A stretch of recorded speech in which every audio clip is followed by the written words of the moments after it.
Hi,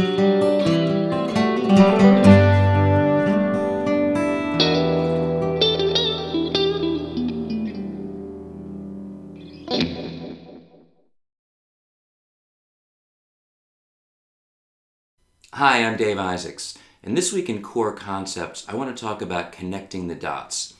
And when I say dots, I do mean literally and figuratively. This is about connecting relationships, both visually and in the tactile sense on the fingerboard, and also musically in terms of relationships between notes. So one of the challenges of the guitar in the first place is also one of the advantages. It's fairly easy to learn things in the beginning because you can just memorize geometric shapes. So for example, if I learn to play a C chord, then I'm really just recognizing where my fingers go on the grid of the fingerboard. The second string, the first fret, the fourth string, the second fret, the third string, the fifth fret, and once I've placed those fingers, now it's got a shape, it's got a look to it. And you can certainly watch somebody else play, and if you know the basic chords, you can see what chords they're playing by the formation, by the shape of the fingers. A D chord is recognizably a D chord in this configuration. And the same thing applies to virtually anything that you could learn on the guitar. And so you can memorize scales, and many people do, in terms of sequences of fingers. And it's a great shortcut because it allows you to know what to do before you fully understand what it is. The thing is, you need to understand what it is to be able to use it to play music. It's not enough just to know where your fingers go. Because of the nature of how we learn these things, you're probably more focused on the visual and the tactile than you are on the musical. Let's not say probably, but it's very easy to fall into the trap of being focused on the visual and the tactile, more so than the musical. So when we talk about connecting the dots, I mean that you can learn your way up and down the fingerboard by memorizing formations and by recognizing the relationships between them. For example, once you've learned this C chord, using that information to help you remember that this note is a C, and then recognizing that I can use this as the root note of another C formation over here, and that once I know that, if I know that C is also over here, now I can learn this formation that overlaps with the last one that I just played in the same way that the open position C chord overlaps with this bar chord by sharing that C root note. And you can work your way up the neck using these shapes and connecting them in just this way. So once I've identified this C, now I can play this C bar chord, and if I recognize this C, I can make the connection to this formation, and so forth. And what I just outlined is something that some people call a caged system: a C form, an A form, a G form, an E form, and a D form. And that's valuable information, and it's a convenient way to learn the guitar neck. But it really is, so far, still just shapes. I mentioned that you can apply shape thinking or finger pattern thinking to scales as well, and that's something that's very convenient as far as learning what to do. But I get people coming to me all the time and saying, well, I learned all my scales, but I still can't improvise. I can't play a melody.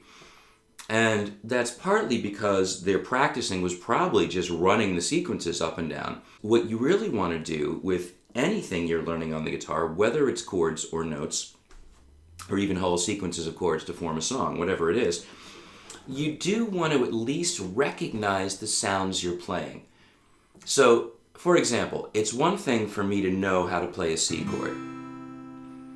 It's another thing for me to know that this C chord overlaps with the C scale, meaning they share a certain number of notes, that the notes of the chord fit neatly into the scale, that you can derive the chord from the scale, and not only that, to get to know that this is the root and what a root sounds like, that this is the third and what a third sounds like, and to understand that it's helpful to know the scale and to recognize first note, second note, third note, And that once you get to that third, that it has a distinctive sound that you can come to recognize a third whenever you hear one.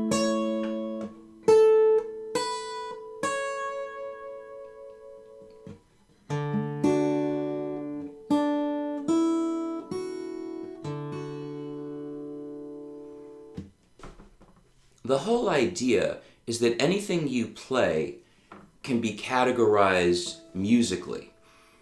And it's not like you need to know what it is to be able to play it, but knowing what it is really going to enhance your understanding of how to play it. Now, that might raise the question of people that you probably know that play really well but don't know any theory. This is not really about whether you know theory or not. It's about whether you're making a connection between a relationship on the fingerboard and a relationship between two sounds. The people that can play intuitively, that seem to just pick these things up without having to know what they're doing, they can hear something and with minimal or just a little effort, they can figure out how to play it. What's happening there is they're making an intuitive connection between sonic relationships, relationships in sound, and the physical relationships on the guitar neck. So, in other words, they're able to make that connection without having to classify what it is. That's what most of us have to do. When you learn the formations, a C chord here, a C chord here, a C chord here, a C scale here, we're learning what it is and where it is, and knowing what it is helps you remember it. It's just giving you a way to classify and organize. And if you can just intuitively hear a C chord and recognize, oh, this formation makes that sound, then after a while you have a full vocabulary of these sounds and these patterns, and it just becomes intuitive. And this is what ultimately all good players learn how to do. It just takes a lot longer for most people to put all those things together. And we can help the process along by looking for connections. And so if you think about it now, there's really just a few simple areas of how this works to sort of sum this up.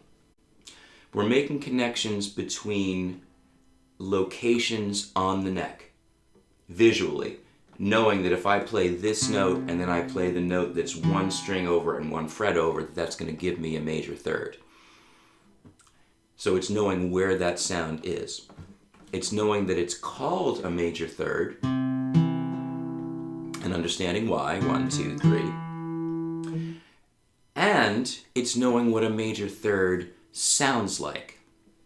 So the three aspects are mechanics and vocabulary. In other words, being able to get your hand to the right places and knowing what it's called when you get there. It's understanding what that sound is so that when you hear it, it's recognizable, or at least that you can hear it in a song, hear it on the guitar, and make the connection saying, oh, okay, what I just played is the sound that I just heard. And the third aspect is making connections between notes, between chords, in terms of the way that they can go together. And there are many ways that notes and chords can go together, but within a particular genre, a particular musical vocabulary, there's likely to be a standard. There are patterns that are common, patterns that are less common, and patterns that just don't work at all. And this is about making connections as well. Knowing that a C chord and an A minor chord are related because they come from the same scale, and that those two chords, or the notes that form those two chords, show up in multiple scales. It's also knowing that if I use an A chord instead of A minor, and I go from C to A, that those chords work together in a particular way that is likely pushing your ear here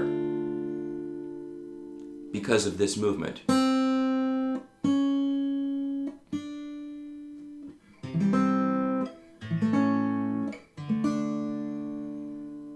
Now, part of the reason that sounds good to us is that it is one of these conventional patterns that we've heard a whole lot.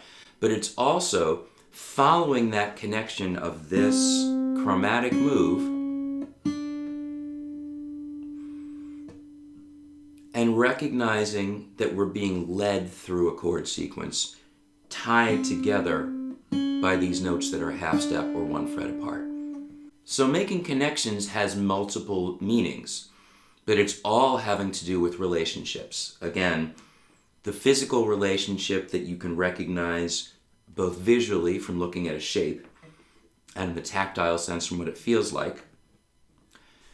The sonic relationship between those notes, understanding the sound that it's going to make when you put your fingers there, and making connections between other formations that create related sounds up and down the guitar. The bottom line is, all music is about relationships. Every sound that you ever recognize has to do with the relationship between two notes or more. Because when you put two notes together, either in sequence, 1, 2, 3, or as a chord, that it creates a particular identifiable sound that can become part of your vocabulary. So if you feel like you've got lots of pieces of information, but you don't quite know how to put them together, then the next thing you need to do is to start looking for connections between those pieces of information. Look for the things that go together. Look for the relationships. Understand what the formations that you know how to play are actually producing in terms of what the sounds are and what we call them and how they're used. The more you look for relationships, the more you will understand the entire musical system. And when that begins to fall into place, that just supercharges your musicianship, your ability to learn new music, your ability to interact with others in the music you do play, your ability to shape a song when you play it. All of those things are enhanced by a deeper understanding of relationships. So it's something to look for all the time, and I guarantee you it will help make this whole matrix and the entire musical system, both in the physical sense of playing and in the auditory listening sense of understanding what you're hearing, all of those things complement each other. And so your progress in becoming a strong musician is enhanced in every area when you concentrate even on one of those types of relationships. I hope you're getting a lot out of this series. This is all information that I feel like has been essential to me in helping me become the kind of player and teacher that I am. So I really do believe that there's a lot of value in these ideas. I'll be back next week for week 6. Stay tuned.